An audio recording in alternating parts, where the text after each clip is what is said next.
El Centro Booleano de América presenta en el día de la fecha el video de la jornada conmemorativa de los 20 años de la gesta de Malvinas, celebrado el 2 de abril de 2002, con la exposición de Juan Manuel Garayalde, seguido de la presentación del libro Escritos sobre Judaísmo de Julius Evola, a cargo de Marcos Guío.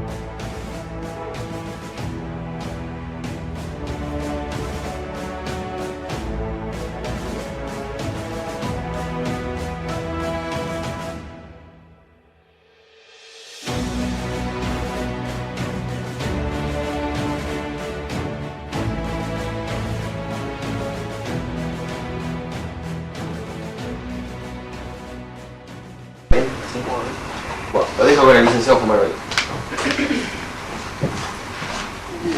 Buenas noches a todos. Bueno, como dijo Sebastián, vamos a hablar de la actuación que tuvo el ejército argentino en un lugar determinado, lo que fue el Teatro de Operaciones de la Isla Soledad, donde se desarrolló todas las operaciones militares. Antes de comenzar, es necesario ubicar dónde estaba la República Argentina como Estado-Nación dentro de lo que nosotros consideramos los ciclos de la decadencia, o, para hacerlo más sencillo, o sea, el proceso de decadencia que comienza con la Edad de Oro, terminando con la Edad de Hierro. Para eso nos basamos en un texto de Julius Evola que habla sobre la metafísica de la guerra. Como ustedes, bueno, en las charlas del Centro Booleano hay distintos tipos de estados de decadencia. El primero, el más importante de todos, el primer estado aristocrático sacral, segundo estado monárquico guerrero, luego la gran decadencia que se inicia principalmente con la Revolución Francesa, el estado burgués, cuarto estado, el proletario, y el que actualmente estaríamos presenciando, que es el quinto estado, el estado de los parias. En la metafísica de la guerra, Julius Evola intenta ver cuáles son las características que tiene el guerrero de ese momento, de esa etapa en la historia de la humanidad, podemos decir. En el primer estado, Julius Evola habla que la guerra es una vía de realización sobrenatural, es un medio de realización espiritual, y se lucha principalmente por una concepción del mundo. Ya en una segunda etapa, en el estado monárquico guerrero, prevalece, decimos, con el honor y la lealtad. Ustedes recordarán, o sea, los señores feudales, que los caballeros rendían lealtad al señor feudal. Se lucha por principios de carácter espiritual superior, pero no hay una vía individual de los guerreros por la iniciación, que es el estado anterior. Luego aparece el estado burgués, donde la característica es la aparición del Estado-Nación, que lo único que ocurre es la defensa y la conquista del territorio. Aparece el ejército moderno, el asoldato, el soldado que es empleado de un Estado y que tiene como función la defensa del territorio. Aquí, de alguna manera, en ese entonces, las guerras, existen primacías de orden económico, que es lo que moviliza las guerras. El más claro ejemplo es la Primera Guerra Mundial, donde se realiza ese conflicto por el reparto de colonias entre uno de los temas más fundamentales. Luego viene el cuarto estado proletario, donde es la revolución mundial contra la burguesía, que en palabras mismas de Lenin. En ese cuarto estado hay una lucha entre lo que ellos denominan clases sociales por el control de la distribución de la renta del Estado. Y ahora, el quinto estado de los parias, nos encontramos que es un proceso que se está desarrollando y que Julius Evola lo tocó, podemos decir, tangencialmente, porque lo comenzó a ver. Y es lo que actualmente vivimos. Un ejemplo claro de un quinto estado paria es Colombia. En Colombia encontramos paramilitares, el ejército, el narcotráfico, la guerrilla, todos enfrentándose entre sí. No hay Estado-Nación en Colombia. En este momento hay intervención de Estados, Estados Unidos, Venezuela, Ecuador, los países fronterizos. No podemos hablar de un Estado en serio. Y todos de alguna manera lucran del narcotráfico. Muy bien. La República Argentina en 1982, ¿en qué situación se encontraba? Se encontraba la constitución del tercer Estado, un Estado burgués, que inicia una guerra. En esa guerra ocurren dos cosas, que es de alguna manera el título de la exposición: luces y sombras. Las luces, bueno, ya el ingeniero Martí las estuvo mencionando, y quería mostrar y diferenciar lo que es justamente las características de un ejército burgués y lo que ocurrió en la Guerra de Malvinas, que fue el heroísmo. De alguna manera, muchos casos especiales ocurrieron que en esa guerra la Argentina subió hacia el segundo estado, donde prevaleció el honor, el principio de la lealtad, y se luchó por el principio de carácter espiritual superior. No se luchó por primacía de orden económico. Eso es fundamental aclararlo. No sé si ustedes habrán visto por televisión en Crónica TV, hace poco se hizo un congreso sobre las guerras Malvinas. El organizador del congreso fue entrevistado y le preguntaron, bueno, ¿cuál es el objetivo que tenía el congreso? Y dijo la persona: hay que sacar a Malvinas del corazón y meterlo en el cerebro y en el bolsillo. Justamente todo lo contrario de lo que nosotros pensamos. Ellos dicen, actualmente a la sociedad argentina no le interesa las Islas Malvinas, dicen que son islas perdidas en el océano, que se derramó sangre innecesaria, y entonces ellos se rebajan a ese nivel de personas y le dicen, no, tiene importancia económica. Cuando en realidad los héroes surgieron precisamente porque las Malvinas representó algo más que por un lado el estar trabajando para el ejército y cobrando un sueldo, y por otro lado yendo a defender y cumplir órdenes. Para muchos soldados representó mucho más eso. Entonces quise tratar un ejemplo muy claro sobre este conflicto, donde se muestran estas dos situaciones: el ejército burgués nuestro y este ejército heroico. En la descripción de las operaciones me baso en un libro del teniente coronel Piaggi, Ganso Verde, Post Green, Prado de los Gansos. No sé si saben exactamente dónde está el istmo de Darwin. No sé si, por las dudas, porque no me olvidé de traer un mapa de Malvinas, pero pueden pasar el libro y donde está la mancha de sangre, podemos decir, es justamente lo que es un istmo que une un fragmento muy grande de la isla Soledad con otro más chico, y este es un punto estratégico. Era un punto estratégico porque era la penetración británica por el sur ante un posible desembarco. Desembarcaron en el norte, en el, diríamos, noroeste, en lo que era la península de San Carlos. Bueno, vamos a contar un poco entonces cómo fue, en principio, el traslado a este regimiento. El regimiento, el teniente coronel Piaggi, que en ese momento el regimiento tenía asiento en Mercedes, recibe la orden de movilizarse hacia el sur el 6 de abril, o sea, 4 días después de Malvinas, del desembarco. Perdóname, Mercedes, provincia de Corrientes. Sí. En sí, todo el grupo que estuvo trabajando acá se llamó Fuerza de Tarea Mercedes. Fuerza de Tarea Mercedes. Muy bien. Bueno, el transporte del regimiento, o sea, todos los equipos, los autos, la mayoría se hace en tren, y los soldados son enviados en avión hacia el sur. Hoy en la actualidad, o sea, el tren no funcionaría para nada, como pueden darse cuenta. En esa época sí todavía tenían. Recién tenemos que el 23 de abril reciben ellos la orden de ir a Malvinas. Hasta ese entonces tenían que custodiar zonas costeras porque todavía se tenía la invasión desde Chile. Llegan a Malvinas el 24 y del 25 al 27 no tienen órdenes a dónde movilizarse. Y esto es una cosa muy importante sobre lo que hablamos de este ejército burgués. Hay una razón por la cual cuando una compañía es movilizada a un lugar, cuando llega tiene que tener una orden. No importa cuál sea, tiene que tener una orden. No pueden quedarse sentados en la vereda mirando pasar los autos, tienen que hacer algo. Bueno, en el sur, cuando los movilizaron al sur, tuvieron que hacer un frente ante un posible desembarco. Luego los movilizaron más hacia el sur y tuvieron, bueno, cada movilización de ese estilo implica cavar trincheras, levantar carpas, organizar todo el regimiento nuevamente, un gasto excesivo fuerzas del regimiento. Cuando llegan a Malvinas lo mismo, apenas bajan del avión, no se les da alimentos, nada, y se les dice, bueno, establezcan una posición de defensa ahí en la costa al lado del aeropuerto. O sea, órdenes sin sentido en ese momento. Cuando se le da, al principio tenían la orden de que iban a ir a la isla Gran Malvinas, luego dijeron que no. Ya había idas y vueltas, idas y vueltas. Finalmente le dicen, bueno, van ustedes a ir a Darwin, a esta zona, y ahí van a establecer la defensa.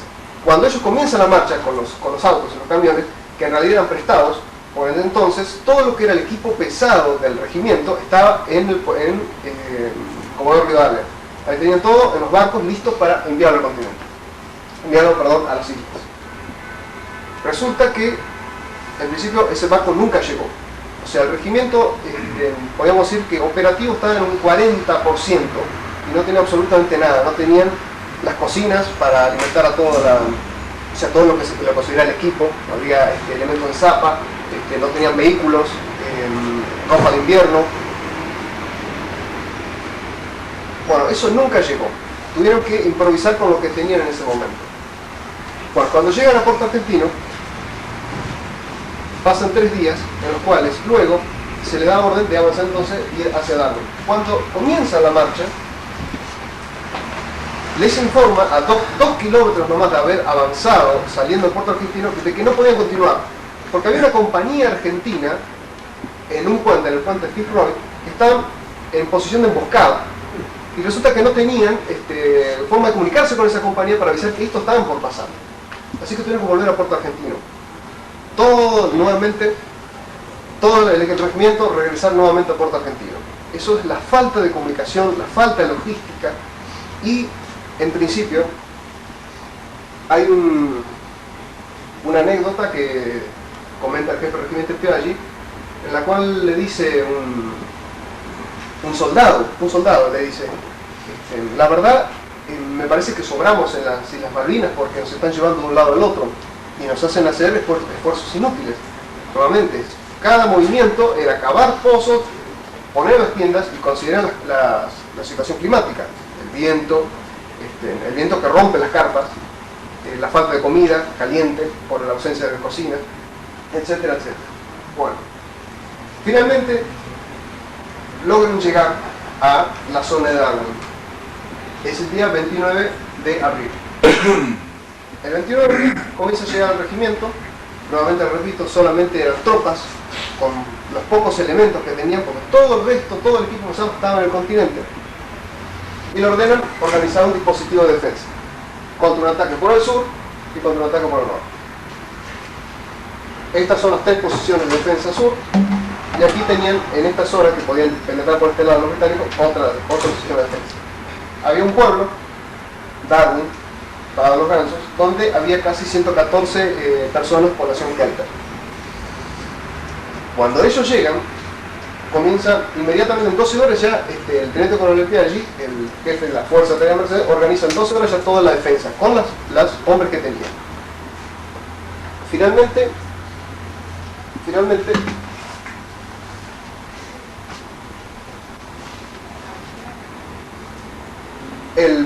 el 29 y 2 días después se produce el primero de mayo, el día que los Harriers por primera vez atacan en las Islas Malvinas.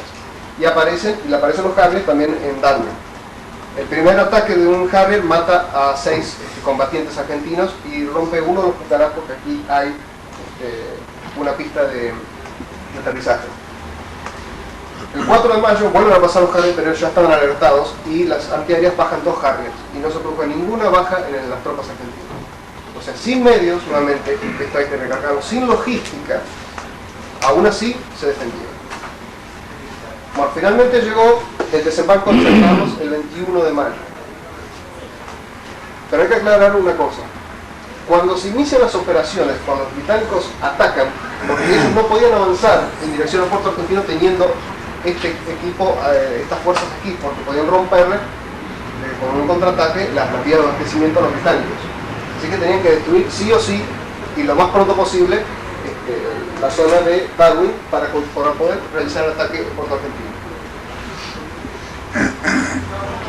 Un día antes del desembarco de San Carlos, ¿cuál era la situación de esta gente, de este regimiento?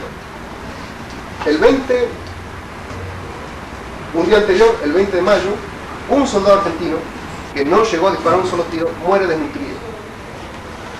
Que no llegó a disparar. Había 9 personas más internadas con desnutrición, 3 con congelamiento, soldados. Esa es la situación. La comida caliente era muy difícil, la cocina con la cual ellos tenían era solamente para 200 personas y eran 3 compañías en toda la región.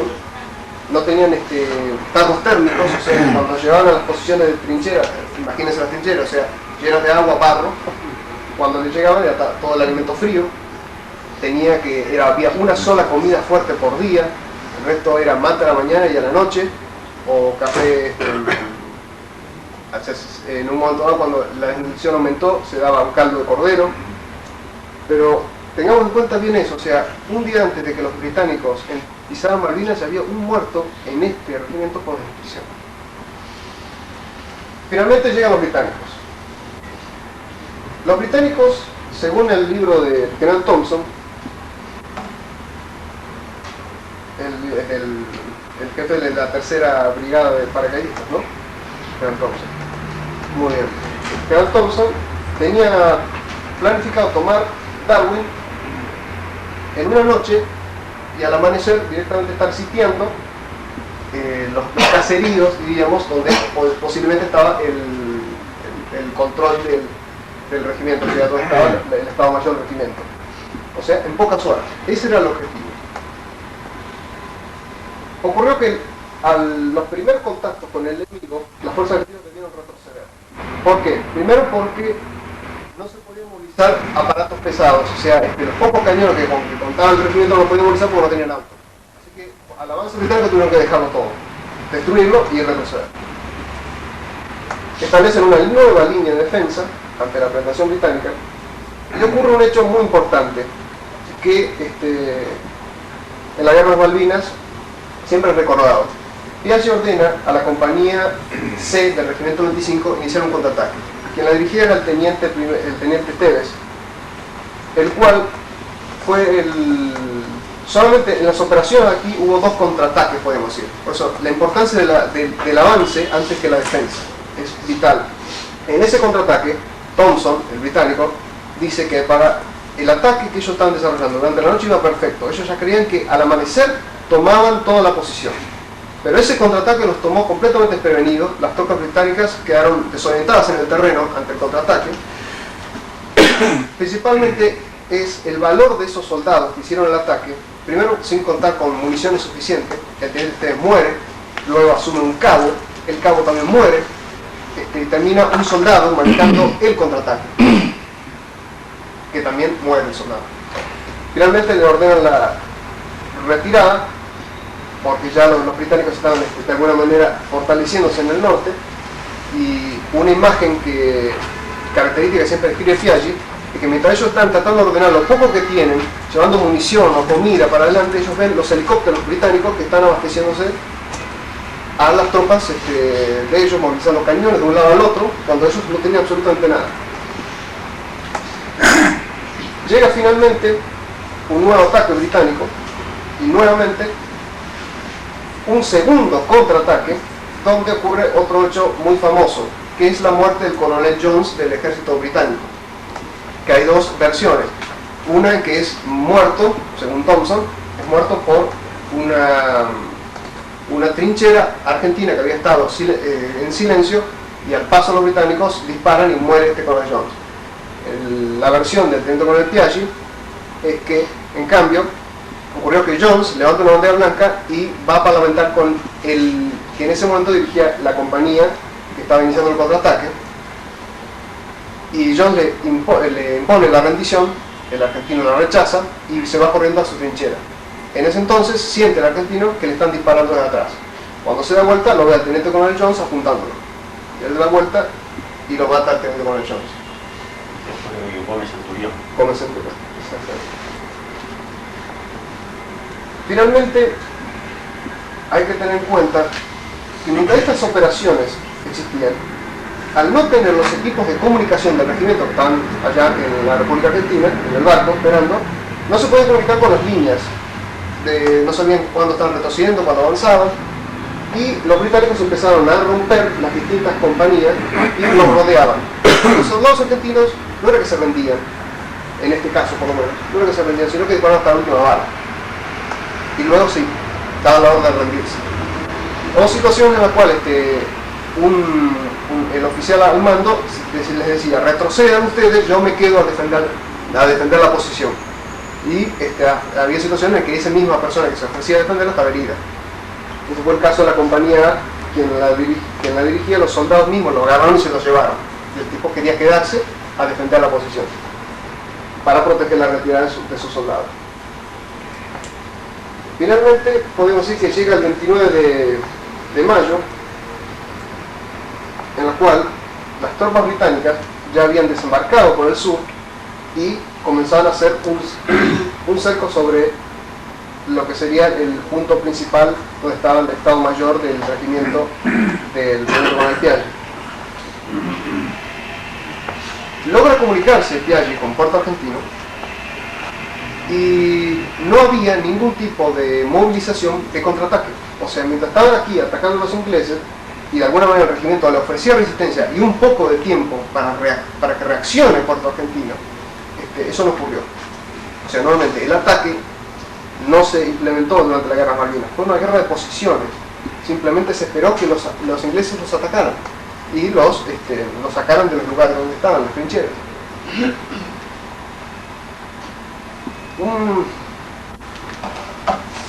Quería leer.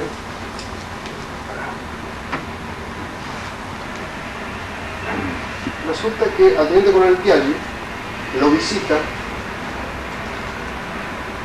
un periodista que quizá ustedes lo conocen por el documental que hizo Nicolás Casanseu. Esto fue antes de que los británicos hayan tomado antes que los británicos hayan comenzado la lucha. Este periodista cae y bueno, comenta el teniente coronel Piaggi: lo recibo y guío al lugar del impacto, porque Casanseu llegó ahí porque había caído una bomba británica de los primeros ataques de los Harris que había explotado, entonces venía a firmar la bomba. Hace caminar a los periodistas, tiene sus razones. No tengo vehículo, esto dice Piaggi, y además abrigo la secreta esperanza de que así lo comenten los periodistas en su informe al comando. Se comentan las situaciones deplorables en las cuales estaban. Sería una manera de colaborar con mis trillados reclamos por el equipo pesado del Regimiento 12. Por el camino, Casanseu me comenta: no se observa el armamento pesado, debe estar bien cubierto. Ha visto solo un cañón antiaéreo de 20 milímetros de la defensa de la base en todo el trayecto. No contesto, simplemente me hago el tonto. No insiste el periodista. Seguramente interpretó mi silencio como propio de una exigencia de seguridad que me inhibía a comentar posiciones de armas pesadas que pudieran matizar su nota. Mis tripas clamaban por reventar a gritos: estamos en pelotas, todavía me faltan 3 compañías y no sé dónde carajo están mis vehículos, mis armas, mi munición, mis comunicaciones, materiales y equipos pesados. Vayan, griten a Puerto Argentino y publiquen con títulos catástrofes en Londres y en los diarios de Buenos Aires, sin olvidar radiarlo a la Task Force. Si nos atacan en esta condición, nos aplastan sin remedio. Cuando se produce la rendición de la guarnición que había quedado, el oficial británico comenzó a interrogar a los Piaggi y le decía: ¿dónde está el equipo pesado del regimiento? Está en el continente, le decía Piaggi. Entonces el oficial británico le decía: no puede ser, o sea, con esa condición ni yo peleo. Y ahí está un punto fundamental. En las guerras nos ponen a prueba, y esto es lo que ocurrió en la guerra de las Malvinas. Nosotros tenemos un ejemplo de la guerra del Golfo. Hay una racionalidad en el empleo del armamento, puntilloso, ataque aéreo, tanques, artillería, movilización hasta milimétrica de las tropas y tratar de evitar el muerto posible. La perfección, la racionalidad perfecta en los ataques. Cuando ocurre un problema, o sea, se destruye toda esa operación, ocurren 2 cosas. Uno, o aparecen los cobardes que retrocede todo, como aparecen los héroes. La Primera Guerra Mundial es una guerra sin héroes, porque todo era una guerra totalmente industrial, artillerías, posiciones de trincheras. ¿Y por qué se peleaba? Nadie, ni los soldados mismos lo sabían. Era una lucha totalmente económica la Primera Guerra Mundial. La Segunda Guerra Mundial es muy distinta. Es una guerra por concepciones del mundo. La democracia y el totalitarismo en ese entonces, representado por la Alemania nazi, el fascismo italiano. En esa lucha por concepción del mundo hubo muchos héroes. De los dos bandos, General Patton, Rommel, muchos héroes. En la Guerra de Malvinas ocurrió eso también. Cuando se rompió todo lo que era la racionalidad de un Estado burgués, de un ejército burgués, aparecieron los héroes. Y esos fueron los que se mostraron y son los que hoy nos impulsan a seguir peleando. Y por cada día que pasa, las Malvinas nos demuestran que de nuestra situación de tercer Estado burgués, una guerra a nosotros nos puede ascender espiritualmente a principios superiores. Por supuesto, el camino hacia una era de oro es larga, muy larga. Pero una guerra como las Malvinas a nosotros nos despertó. Y todos volvieron por la puerta de atrás, estos soldados, sin excepción, todos volvieron por la puerta de atrás. Y hoy todavía muchos están en situaciones deplorables, desempleados, como la mayoría. Entonces tengamos en cuenta un hecho fundamental. No solamente Julius Evola, sino muchos pensadores saben que la guerra es un elemento donde se aparecen las cosas más horrendas del ser humano y la más valerosa del ser humano. En la Guerra de las Malvinas, a nosotros nos quedaron fundamentalmente las heroicas. Y por eso creo que la Guerra de las Malvinas nos transportó por unos meses hacia un segundo estado, donde el honor y el principio de lealtad predominaron por sobre todas las cosas. Muchas gracias.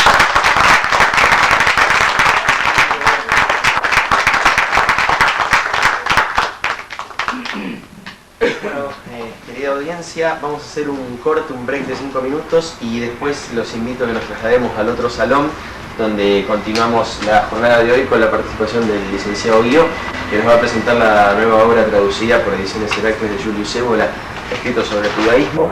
Bueno, muy bien, continuamos con la segunda etapa de la jornada de hoy, recordando 20 años del 2 de abril del desembarco de las fuerzas de Malvinas.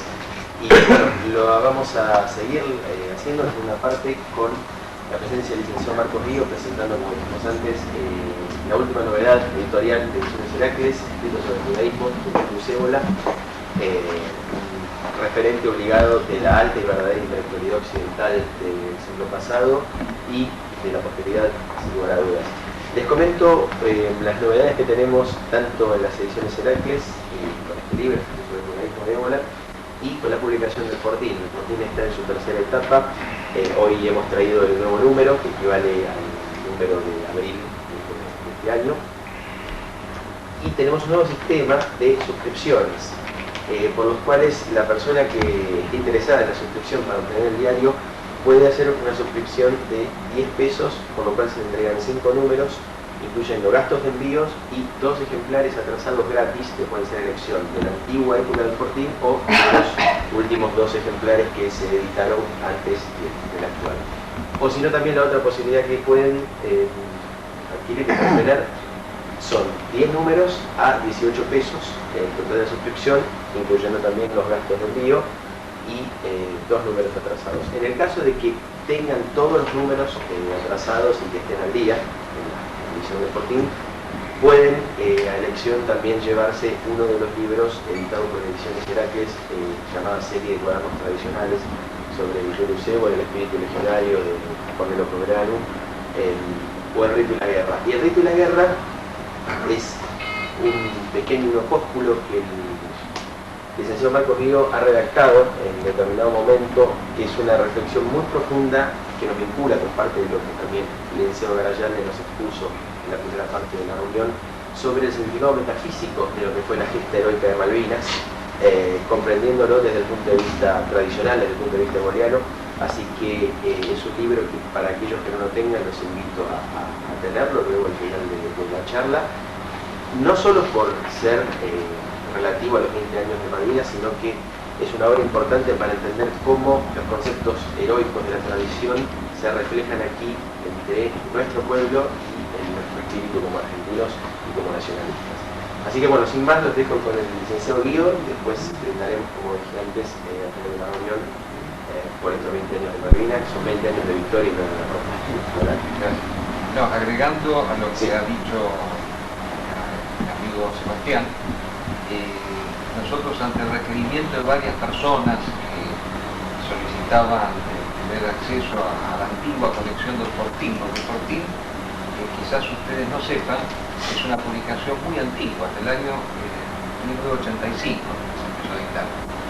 Y casi como reliquias han quedado algunos ejemplares en un reciente viaje que hemos hecho a Río Negro, los hemos traído, y porque algunas personas me lo habían solicitado, por eso quería recordar que están allí para aquellos que estén interesados en conocer esa primera etapa del Fortín, que fue una etapa patagónica, porque el Fortín empezó siendo una publicación de la Patagonia y después se fue desarrollando a nivel nacional. Ahora la etapa actual es una etapa nacional. Se pretende ser una publicación que siempre ciertos principios alternativos, justamente en una etapa como esta, en donde hay realmente una gran carencia de ideas, donde se considera que lo que se trata es de seguir repitiendo lo que se ha dicho hace unos años, que verdaderamente la realidad ha cambiado poco. Lo único que ha pasado es que la nación no ha sabido interpretar esas ideas y no a la inversa, ¿no? Y nosotros, claro, a través del Fortín pretendemos hacer una revisión crítica de todo lo que es el pensamiento nacional, aportando justamente la figura de Luis Évola, que consideramos que es el pensador del siglo XXI, que si bien murió en el siglo XX, las ideas de él recién empiezan a tener validez a partir de esta época, en la cual sabemos cada día que pasa con mayor claridad y plenitud la tremenda decadencia que está viviendo el mundo moderno y cómo los tiempos cada vez se van acelerando y las etapas son cada vez más decadentes y más críticas. Bueno, justamente de Évola hoy vamos a presentar una obra sobre el judaísmo, ¿no? Que es una de las obras, podemos decir que no es un libro que era escrito sobre el judaísmo, sino lo que hemos hecho nosotros es una recopilación de escritos de Julius Évola sobre el judaísmo. Ahora, algunos podrán decir qué relación puede tener presentar una obra de Julius Évola sobre el judaísmo al cumplirse los 20 años de la heroica gesta de las Malvinas, que ha sido tan bien reseñada y relatada por los oradores que me antecedieron. Bueno, yo les diría que si puede haber sido en algún momento una casualidad, en realidad se encuentra tremendamente vinculado el problema del trabajo de Évola sobre el judaísmo, se encuentra estrechamente vinculado con la causa de las Malvinas, por una razón principal que voy a señalar aquí, que sea muy sintéticamente. La gesta de Malvinas, el 2 de abril de 1982, como muchos han dicho, ha sido el hecho histórico más importante de todo el siglo XX. Y ha sido el más importante de todo el siglo XX por dos razones fundamentales.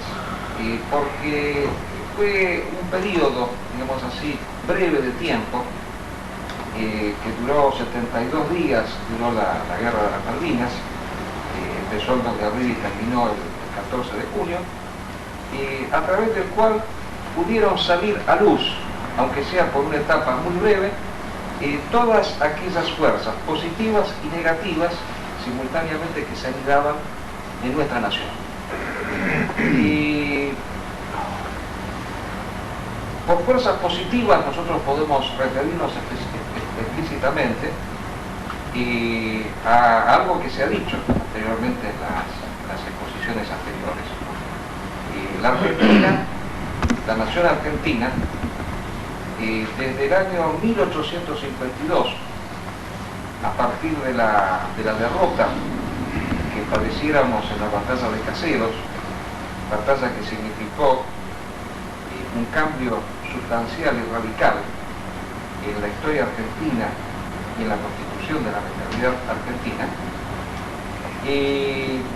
Esa batalla que después dará lugar a posteriori a la nueva organización del país con la constitución de 1853 significará el ingreso de nuestro país en el estilo de vida liberal, capitalista, burgués, lo que alguien dijo bien, el orador que me precedió, dijo bien el tercer estado, obviamente. O sea, el gobierno de la economía, principalmente. O sea, el país que pretende, como dice la Constitución en su preámbulo, como meta principal, por el cual nosotros nos agrupamos y constituimos una nación, es conseguir mejor el bienestar general. Y nosotros hemos dicho muchas veces que justamente la nación argentina, en tanto está fundada en estas premisas economicistas, liberales y burguesas, cada vez que se encuentra en periodos de severa crisis, como por ejemplo el que estamos viviendo en la actualidad, cada vez que atraviesa crisis económicas arrolladoras, subas del dólar, desocupación, etcétera, etcétera, es justamente cuando comienza a plantearse desde muchos sectores la importancia que puede significar, la conveniencia que puede significar seguir estando juntos y no separarse, disolverse y romper el pacto federal y que cada provincia, que cada región viva con sus propios recursos y se desentienda del resto en la medida en que el bienestar general, la conveniencia, ha sido el motivo fundamental por el cual se ha constituido esta nación, insistimos, sobre bases principalmente economicistas. Y justamente porque se consideraba que este país tenía que ingresar en la vorágine, en el camino del progreso capitalista, inaugurado principalmente por Inglaterra a partir de la Revolución Industrial, la clase dirigente argentina consideró que eso se tenía que conseguir a cualquier precio, aunque fuera a costa de la dignidad y del honor nacional. Y por eso es que se acuñaron en el siglo pasado dos frases, una muy reciente, que representaron de manera tajante la mentalidad que se había construido en la Argentina, esa mentalidad que va a ser de alguna manera contrastada por la causa de Malvinas. Una de ellas, la que dice el ministro Roca en la década infame, por la cual afirma que nosotros debemos considerarnos como una de las joyas más preciadas de la corona británica, y otra, la que dice el ministro Di Tella, no hace mucho tiempo, cuando ya la potencia predominante no era Inglaterra sino Estados Unidos, donde afirma que nosotros tenemos que estar en relaciones carnales con los norteamericanos, un poco utilizando un lenguaje light, sexual, como es el que tenemos en la actualidad, es decir, estar cerca del poderoso, más allá de los principios y más allá de todo lo que signifique nuestra propia idiosincrasia y nuestra propia dignidad.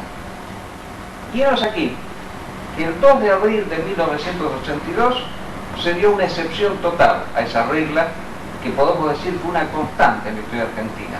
Por supuesto que hubo excepciones, por supuesto que hubo a veces gobernantes que en determinado momento asumieron actitudes patrióticas. Podemos pensar en ciertas actitudes que asumiera Irigoyen o en algunas otras que asumiera también el general Perón. Pero la única vez en la cual se llegó a un enfrentamiento militar, bélico, el único posible, el único concebible contra de este enemigo claro, contundente, que lleva a la República Argentina hacia un rumbo distinto del que corresponde a su destino, porque el destino de la Argentina es un destino de grandeza, es un destino espiritual, tal como fuera enmarcado por la colonización española en América y tal como sostuviera Rosas durante su gobierno, fue en la Guerra de las Malvinas, en donde se consideró que el honor y la dignidad eran mucho más importantes que la mera conveniencia. Por supuesto, y esto hay que tenerlo bien en claro, esa guerra, cuando se hizo, obedeció a ciertas motivaciones que quizás no fueron las que estamos diciendo nosotros aquí en estos momentos. Es cierto que el general Galtieri, que en ese momento estaba en el gobierno, pretendía, a través de una guerra, perpetuarse en el poder. Eso es indudable, no lo podemos discutir de ninguna manera, pero la sustancia histórica del hecho trascendía totalmente a las personas que en ese entonces gobernaban el país. Y podemos decir que a medida que se iban desarrollando los acontecimientos, iban apareciendo nuevas fuerzas, nuevas energías espirituales, que estaban como aletargadas. Y nosotros recordamos lo que fue la eclosión de un cierto catolicismo que salía totalmente de los cánones de las jerarquías eclesiásticas en aquel momento, las cruzadas por el Rosario, la concepción de esa guerra como una lucha entre dos concepciones del mundo, la concepción católica y la concepción protestante, y por supuesto las connotaciones que eso llevaba, el catolicismo que consideraba que la economía no era el destino, el protestantismo calvinista que había generado el capitalismo, que consideraba que el hombre que triunfaba en los negocios se salvaba, testimoniaba ante Dios su salvación. Todo eso iba apareciendo a medida que se desarrollaba la guerra. Y ellos también, con la tremenda sorpresa que vivimos todos en ese entonces, de actos de verdadero heroísmo y de abnegación. Pensemos en los aviadores que volaban prácticamente al ras del mar para no ser percibidos por los radares británicos, arriesgando su vida, calificados muchísimas veces como kamikazes por los ingleses, debido a ese valor, a esa entrega absoluta, entrega que se daba también a nivel de ejército, no solamente de fuerza aérea. O sea, toda la República Argentina durante unos días empezó a eclosionar fervorosa y empezaron a darse cambios totales en las costumbres. Ya no se escuchaba más música británica, volvía el folclore en las radios, o sea, todo cambiaba de golpe. Hasta que viene la segunda parte, es cuando aparecen las fuerzas negativas, que antes podemos decir que estaban ocultas, que nunca habían dado la cara totalmente, porque los grandes acontecimientos en la historia son los que permiten sacar a la luz ciertas fuerzas que antes, si bien estaban presentes, nunca lo habían estado con tanta plenitud y con tanta contundencia. Nosotros siempre supimos, los que hemos actuado dentro de lo que se podría denominar el espectro del nacionalismo, que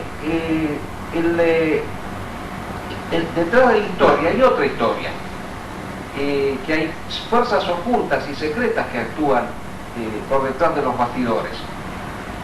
Nosotros nunca creímos, como cree el hombre común, el burgués, que los hombres que están en las primeras planas son los que hacen la política verdaderamente. Sabemos que son hombres de paja, que hay fuerzas ocultas, hay una tercera dimensión en la historia, y eso Évora lo dice con mucha claridad en sus obras. Pero eso se sabía, incluso antes de haber leído a Évora, todos lo sabíamos. Hay toda una literatura contrarrevolucionaria que hablaba de fuerzas ocultas y oscuras que estaban actuando en la historia y que conduciéndolas hacia un fin determinado. El fin, la modernidad, un mundo de masas, de máquinas, de materia, o sea, un mundo en donde los valores del espíritu sean expulsados totalmente.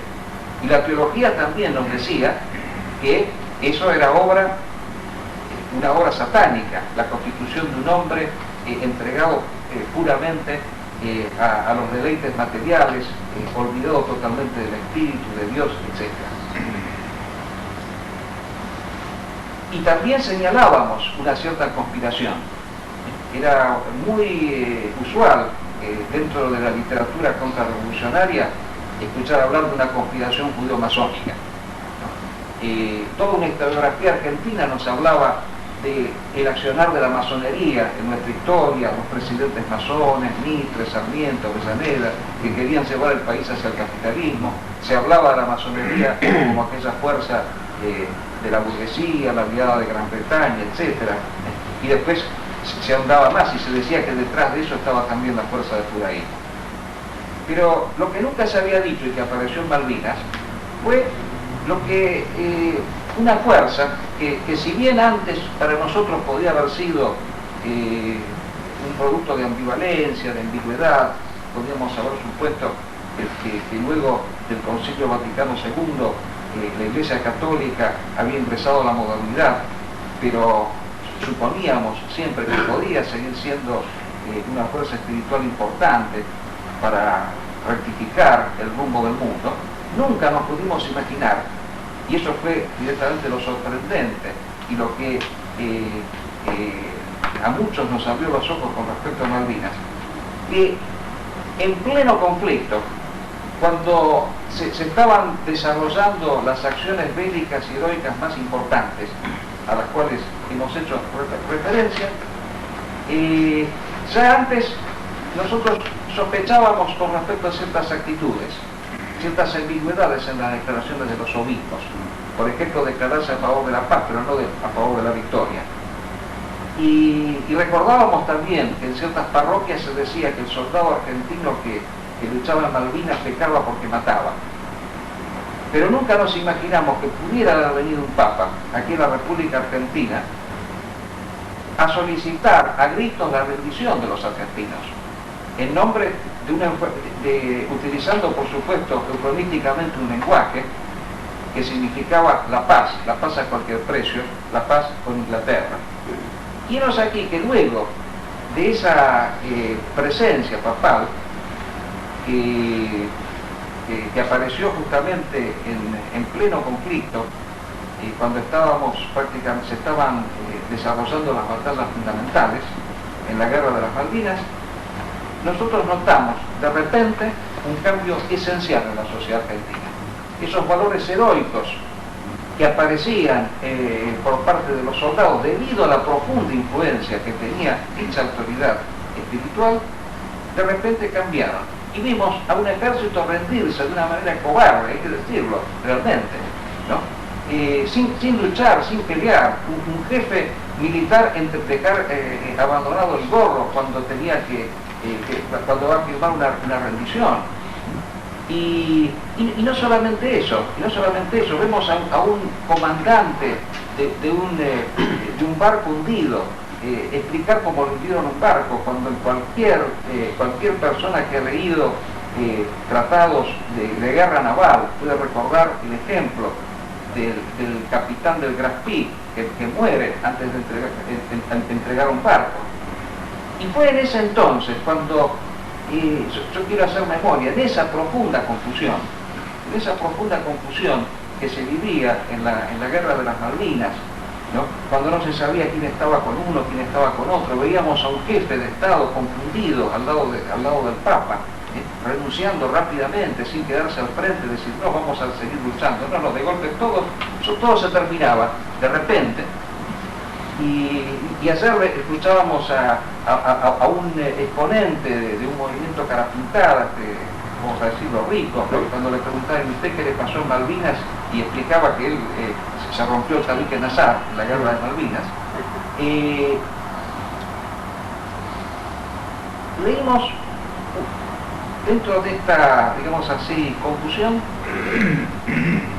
alguien que realmente nos llamó poderosamente la atención, alguien que no había perdido la calma en ese momento. Yo quiero rendirle un homenaje a un gran periodista de origen judío que se llamaba Manfred Schoenfeld, que en el momento de la rendición de Malvinas, quizás por no haber recibido o sea, por distancia con respecto a la influencia espiritual que se estaba en ese momento difundiendo, imprimiendo a la nación argentina, tuvo la inmensa y profunda lucidez de explicar cuál tenía que haber sido, en vez de la rendición incondicional, la conducta del soldado argentino. Y él dice, en el diario La Prensa, que yo lo recuerdo perfectamente, fueron muchos los artículos de este excelente periodista, al cual le quiero rendir un homenaje, ya no está más entre nosotros, que dijo, dice, los oficiales argentinos se tenían que haber quedado en las Malvinas a morir, haber despedido a los reclutas y haberse quedado 300 oficiales a luchar hasta morir antes de rendirse, porque habrían entregado un legado histórico de una profundidad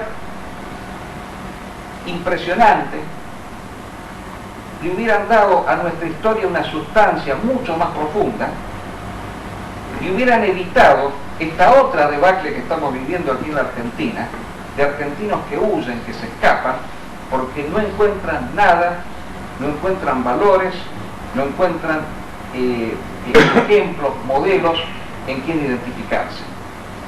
Esa fue la única voz clara, contundente que hubo en la Guerra de las Malvinas. Y yo quiero decir aquí que el hecho de que Manfred Schönfeld haya sido judío nos permite entrar directamente al tema de la obra que nosotros queremos relatar aquí.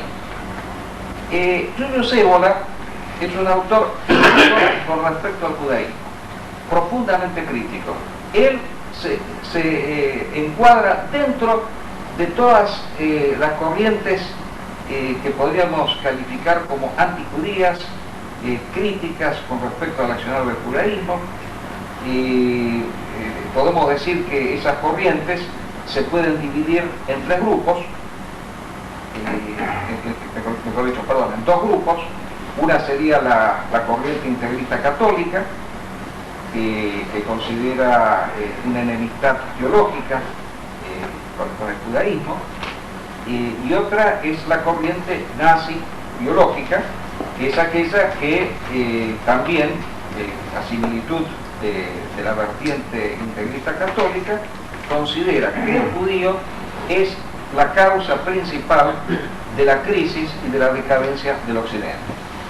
Bueno, Evola piensa, y este es el valor así esencial de esta obra, que el judaísmo no es la causa excluyente de la crisis de Occidente, primero. En segundo lugar, que no todo el judaísmo es un fenómeno subversivo. Y en tercer lugar, el interés está centrado en determinar qué características posee el carácter subversivo de la acción judaica. Él piensa que el judaísmo propiamente es una de las tantas manifestaciones de un mismo proceso que es el proceso de la modernidad. Es un instrumento en última instancia, es un efecto, es una consecuencia, pero no es la única. Y por eso, retornando un poco al tema de la Guerra de las Malvinas, el mundo moderno, la sociedad globalizadora en la cual nosotros hoy estamos inmiscuidos, ha utilizado para sus fines un conjunto de fuerzas, dentro de las cuales podemos hallar la masonería, podemos hallar al judaísmo, pero también podemos hallar a la Iglesia Católica. Cada una de ellas cumple o ha cumplido una determinada función. Pero así como nosotros, si nos remontamos lo que han estado en la otra charla que dimos cuando hablamos de la obra de Evola sobre la masonería, y Evola allí supo distinguir entre dos tipos de masonerías, una tradicional, operativa, y otra subversiva, especulativa, podemos decir también lo mismo, aún manteniendo ciertas salvedades de las cuales hablaremos luego, podemos decir exactamente lo mismo del judaísmo. El único judaísmo que es subversivo es el judaísmo profano, es el judaísmo que se ha apartado de su propia tradición. Ahora bien, este judaísmo subversivo en tanto ha formado parte de un proceso general que es el de arrastrar la humanidad hacia el mundo moderno, hacia el materialismo, y aquí hago una pequeña digresión, ¿en qué sentido tenemos que entender la palabra materialismo? La palabra materialismo puede entenderse en tres sentidos. Uno en un sentido etimológico, de la palabra latina mater. Y allí podemos hablar de un materialismo que se refiere a un determinado tipo de religiosidad, tal como ésta ha existido en la historia de la humanidad, por la cual se considera al hombre en una relación de dependencia, de la misma manera que el hijo se encuentra respecto de la madre. Y desde el punto de vista religioso, es aquella que considera el abismo ontológico, el abismo metafísico entre el hombre y Dios. Es la que considera la absoluta dependencia del hombre por parte de la divinidad. Es la que considera al hombre como un producto y no como un ser libre en el cual lo divino se encuentra incluido como parte integrante y esencial de sí mismo. Y luego tenemos otro materialismo que es el que considera que la única realidad que existe es la realidad espacio-temporal. Es el que niega la existencia de una realidad espiritual superior. Y finalmente el tercer tipo de materialismo es aquel que considera que el fin del hombre es la búsqueda de los fines y de los bienes económicos. La meta del hombre es la economía, y esta es la etapa que estamos viviendo actualmente a través de las ideologías concurrentes que han sido el capitalismo, el comunismo y hoy en día el proceso globalizador en el cual nosotros nos encontramos. Ahora bien, dentro de este fenómeno de materialismo, de tendencia del hombre hacia la realización de una dimensión material, es que nosotros podemos englobar a la acción del judaísmo, acción que se desarrolla en esta última etapa, porque de acuerdo a la historia de la humanidad, la historia de Occidente, nosotros encontramos la acción del judaísmo a partir de la constitución del capitalismo y la constitución del comunismo, es decir, la sociedad en la cual la economía se ha convertido en el destino de las personas. Ahora bien, Ébola se pregunta, ¿por qué el judaísmo se ha convertido en esta fuerza tan disolutoria y tan subversiva con respecto a la sociedad? Esa es una pregunta. Y la segunda es, ¿acaso ha sido la única causa? Vamos a dar algunos ejemplos muy precisos que nos van a aclarar las cosas. Si el judaísmo ha sido la causa del capitalismo y del comunismo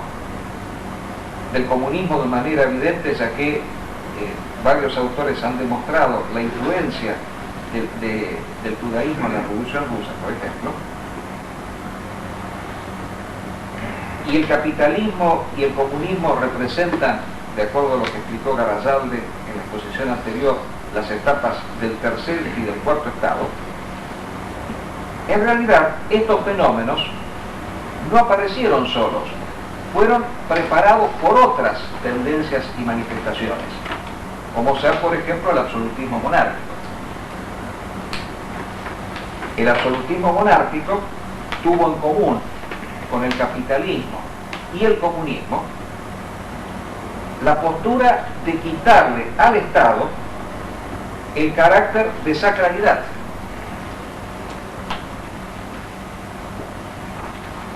De separar la función política de la función sagrada. Y eso ha sido común tanto del capitalismo como del comunismo. Pero esos fenómenos no podemos atribuírselos al judaísmo, sino que el judaísmo es en última instancia una causa posterior. Ha habido otras fuerzas que allanaron el camino. Y otro ejemplo que podemos dar aquí. Por ejemplo, Évola hace notar que desde el punto de vista de la concepción del hombre, un grado realmente de decadencia ha sido, por ejemplo, lo que todos conocemos como el psicoanálisis. El psicoanálisis, dejando de lado el aspecto así terapéutico, sino la concepción del hombre que se extrae del psicoanálisis, es aquella postura que considera que el alma humana, el sujeto humano, está determinado por aquellas fuerzas inferiores pertenecientes al plano de lo inconsciente, y específicamente en el caso de Freud, el instinto sexual. Ahora bien, quiere decir que el hombre se explica por la parte más baja que hay en él, que sería el instinto, la zona ínfera, como la denomina Évola, del inconsciente. Pero él dice, para llegar a esto, para llegar a este fenómeno, el psicoanálisis es como, dice Évola, una especie de democracia llevada al plano de la psicología, porque así como la democracia, lo superior se explica por lo inferior, también en el psicoanálisis el alma humana se explica por lo que es menos que esa misma, que sería la parte perteneciente a lo instintivo, y dentro del instintivo al plano de la sexualidad. Entonces dice, para llegar a esto, dice, se necesitó de una revolución previa, que él califica como la revolución del racionalismo. El racionalismo de Descartes reduce el alma humana a la esfera de la mera razón y le veda al sujeto la capacidad de la intuición metafísica, la capacidad de poder acceder por sí mismo a las esferas supraconscientes o superiores del yo. Entonces, una vez que se reduce el alma meramente a la razón, el camino siguiente va a ser reducir el alma a lo que es más bajo que ella misma, que sería la esfera de lo psíquico, la esfera de lo inconsciente e instintivo. Nuevamente, si ha sido el judaísmo la causa, el que produce, digamos así, el psicoanálisis, la reducción del hombre exclusivamente a la función instintiva, no ha sido en cambio el judaísmo aquel que ha reducido el alma humana a la mera razón impulsiva. Es decir, él ve, Évola, en la historia una fuerza secreta, oculta, que actúa a través de varias manifestaciones, una de las cuales es el judaísmo. Pero no es la única, no es la única expresión, no es la única manifestación, como erradamente manifestaran las corrientes nazis o la corriente integrista católica, que quieran reducirlo todo exclusivamente al accionar de los judíos. La guerra oculta, que es la guerra en contra de la civilización, hasta podemos decir en contra de la humanidad, utiliza varios medios, y uno de los cuales es el judaísmo, y agreguemos el judaísmo profano, el judaísmo que se ha apartado de su tradición. Pero aquí aparece otro punto importante que queremos detallar. El punto importante es el siguiente: ¿es el judío una raza? ¿Es el judío una raza? Primero. Y en segundo lugar, sea una raza o no sea una raza, la pregunta es la siguiente: ¿por qué sucede que en la sociedad en la cual nosotros vivimos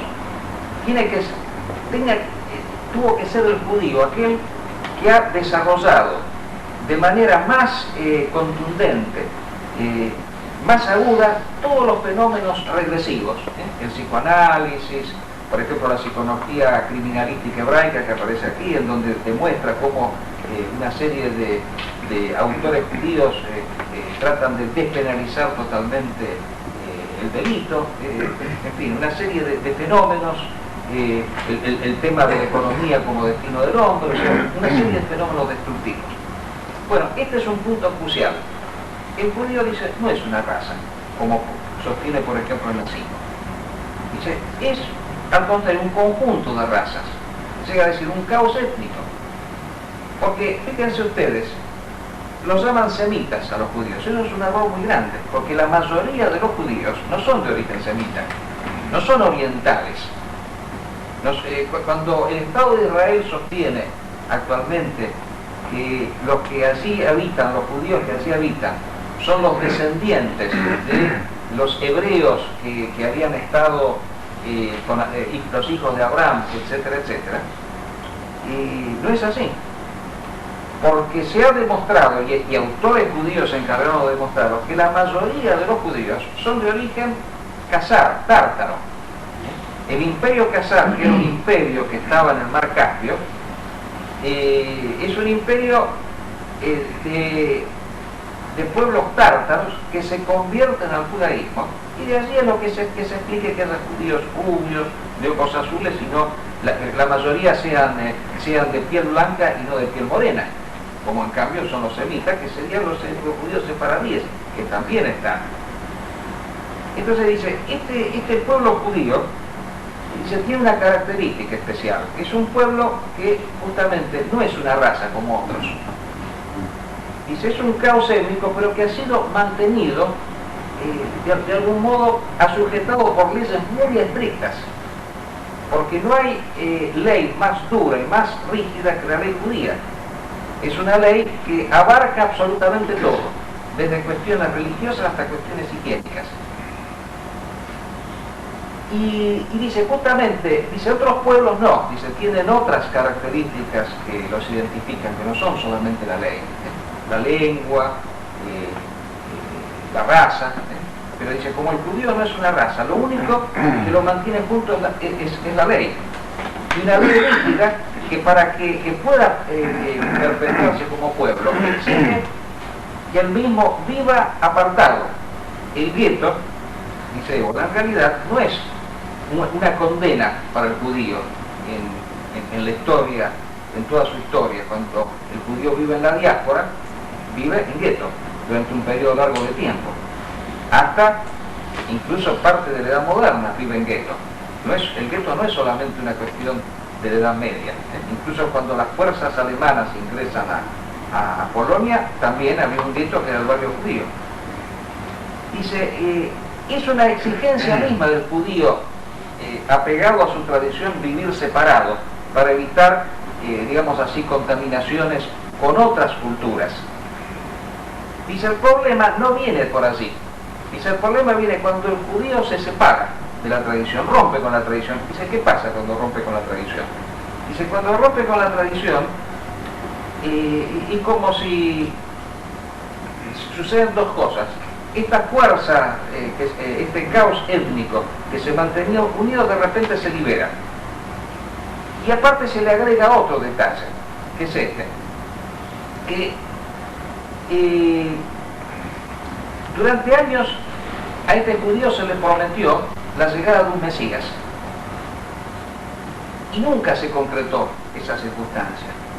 Entonces es como si en algún momento se hubiera cansado de esperar y que hubiera desarrollado una cierta actitud de resentimiento instintiva en él, por la cual quiere hacer padecer, dice Evola, a las comunidades, ¿no?,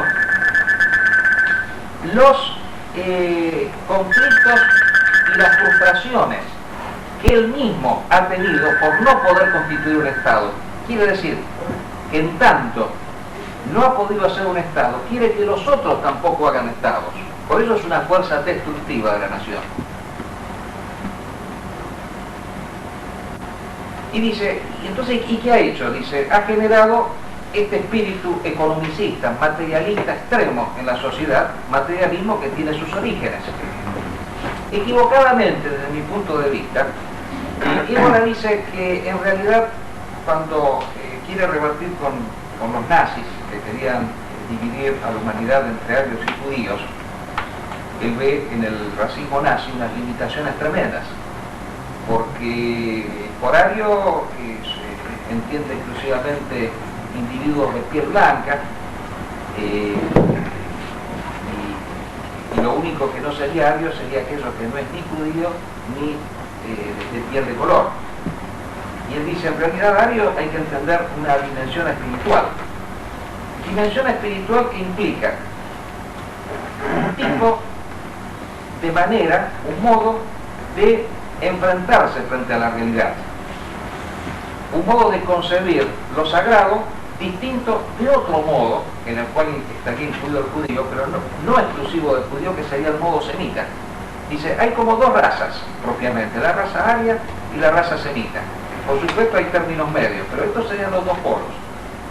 Dice, la raza aria es aquella que concibe lo divino como una dimensión propia del sujeto. Dice, la raza semita, en cambio, es la raza del hombre dependiente, del hombre producto, del hombre que no puede o no es capaz de vivir la dignidad como una dimensión más profunda del yo. Y una genera una religiosidad de dependencia, una religiosidad matriarcal, femenina, y otra una religiosidad viril y heroica. Pensamos que esto es una limitación, producto de la circunstancia que Évola vivía, que era la circunstancia de la guerra. O sea que hoy en día podemos decir fehacientemente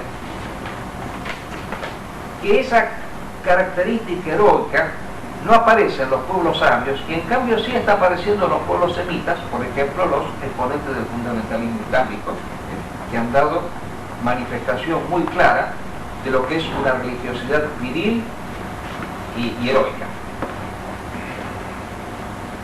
Y por otro lado, también tenemos que decir que Évola mismo reconoce en la presencia de la tradición judaica ciertos caracteres que él dice son como imitación del ario.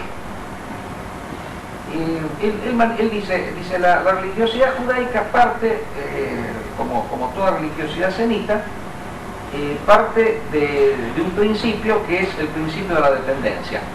Pero dice, en la historia de Israel podemos hallar dos etapas distintas. O sea, una es la etapa de los reyes. Y esta etapa de los reyes se remonta a un profeta, Jacob. Dice, Jacob es el exponente excepcional dentro de la historia de Israel que asume una actitud viril frente a la divinidad. Raquel, ustedes si han leído la Biblia recordarán el pasaje en donde Jacob doblega al ángel y le exige la bendición. Entonces no hay una actitud de dependencia, de sometimiento del sujeto ante la divinidad, sino que hay una actitud viril, en donde lo divino es concebido como una conquista, como una lucha. Pero dice, después de esto, que se manifiesta en los reyes, David, Salomón, de repente aparece el gobierno de los profetas. El gobierno de los profetas es lo que podría ser, desde el punto de vista, si hiciéramos una analogía con el cristianismo, es el gobierno del sacerdote, en donde el sujeto, el ser humano, tiene que entregar una absoluta obediencia hacia una casta que determina, se yergue a sí misma como intermediaria excluyente entre el hombre y la divinidad, y es la que determina quiénes se salvan y quiénes no. Y él dice, en realidad, la religión judía ha desarrollado quizás más que otras esta característica profética, que es una característica moderna. Y entonces aquí vamos a dos puntos finales, que son los siguientes. Primero, el problema no se reduce exclusivamente al judaísmo, sino que son varias las manifestaciones. Y en segundo lugar, una prédica exclusivamente antijudía sería contraproducente y sería justamente hacerle el juego al enemigo oculto, que es el que trata a través de la táctica del chivo expiatorio, reducir el fenómeno de la subversión a una sola de sus manifestaciones, cuando por otro lado ese espíritu judaico secularizado al cual nosotros hemos hecho referencia, el que ha impuesto hasta las últimas consecuencias el materialismo, el que ha impuesto el pansexualismo y todos los fenómenos decadentes de la sociedad, ya no es un fenómeno exclusivamente judío. O sea, Ébola recuerda siempre la frase de Carlos Marx que decía: los judíos se han emancipado judaizando la sociedad. Entonces, ese espíritu judío secularizado ya es un patrimonio común del occidente moderno, y entonces ya no podemos ir señalando judíos como responsables de la crisis, porque es algo que prácticamente todos, si fuéramos a la política argentina, en otra época podríamos hablar a lo mejor de que fulano es judío, mengano es judío, pero Cavallo no es judío, Martínez de Olmo era judío, en fin, todos los grandes destructores de nuestra economía no pertenecían a la etnia judía, o sea que se ha universalizado, se ha generalizado totalmente el fenómeno judío. Perdón, pero respondían a sus intereses. Pero, claro, pero porque habían asumido, hoy en día la sociedad moderna ha asumido este modo judaico de vivir la existencia, porque el judaísmo es en última instancia una raza del espíritu, no es una raza del cuerpo. Entonces el espíritu judaico es, digamos así, la manifestación histórica de la modernidad llevada a las consecuencias más extremas. Ahora, ¿cómo resolver el problema judío? Y este es el último punto.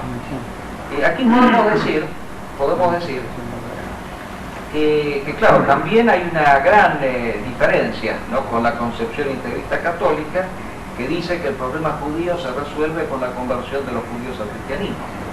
Bueno, esto es algo que muy complejo, porque la historia nos ha demostrado que cada vez que los judíos se han convertido al cristianismo, lo que han hecho ha sido convertir al cristianismo en judío, más que ellos convertirse al cristianismo. Lo ideal sería que cada religión desarrolle su propia autenticidad. Entonces, en este caso, yo lo que quisiera decir aquí, si bien Ébola no lo dice, pero me parece a mí que podría ser una salida, es algo parecido el fenómeno judío al fenómeno del catolicismo en la actualidad. Para un católico no se puede decir, yo me considero católico, no se puede decir que la solución pase por volver al espíritu de la Iglesia preconciliar, a la Iglesia que estaba antes del Concilio Vaticano II. Ya que en la Iglesia preconciliar estaban las causas de lo que fue posteriormente esta Iglesia moderna. Lo que hay que sostener es el retorno al espíritu guerrero del cristianismo, el de las grandes órdenes de la caballería. Eso es lo que hay que sostener dentro del cristianismo. Aunque desde ya pensemos o supongamos que eso sea algo muy difícil de lograr, porque en las situaciones actuales que vive la Iglesia Católica es un hecho prácticamente imposible, suponer que la Iglesia retorne a esos orígenes remotos anteriores a la querella por las investiduras.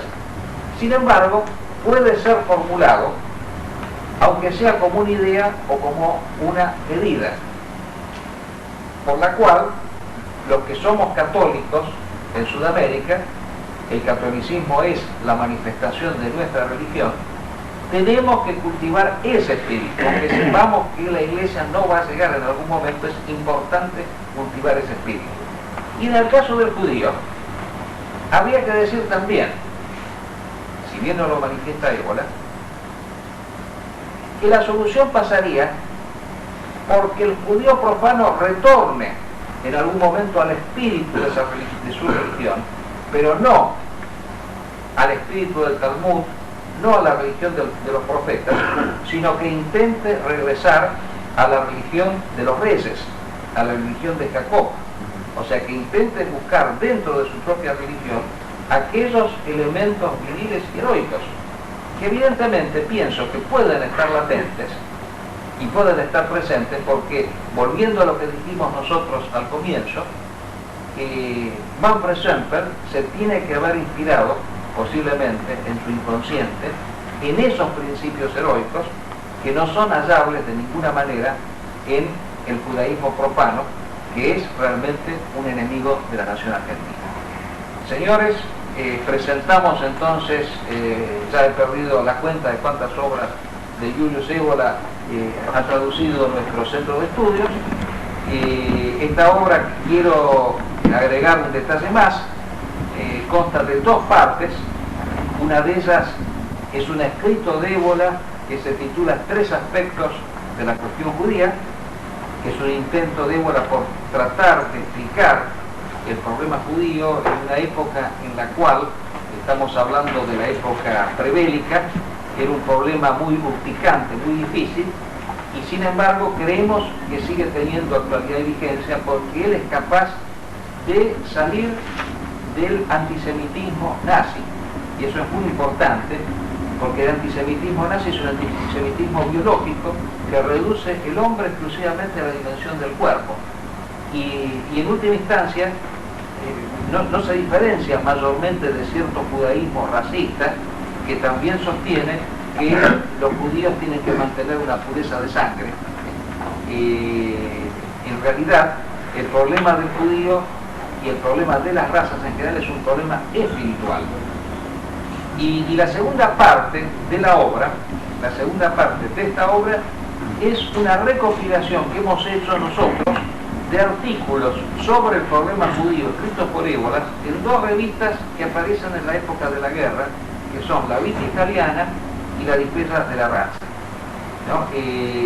Esos artículos son muy importantes, hasta casi diría que son más esclarecedores que la obra, que la primera parte, porque tratan temas puntuales de la acción corrosiva del judaísmo, del judaísmo profano en la civilización occidental, y es realmente una lectura muy recomendable, y yo estoy convencido que no se ha escrito nada mejor sobre el judaísmo que esta obra que presentamos nosotros de Julius Evola.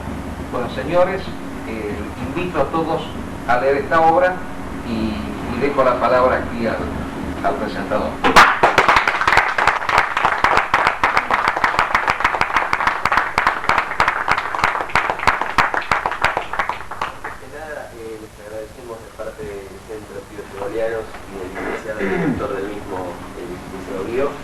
Su presencia aquí, bueno, nos acompañó en este especial 2 de abril, 30 años después de la gesta de Malvinas.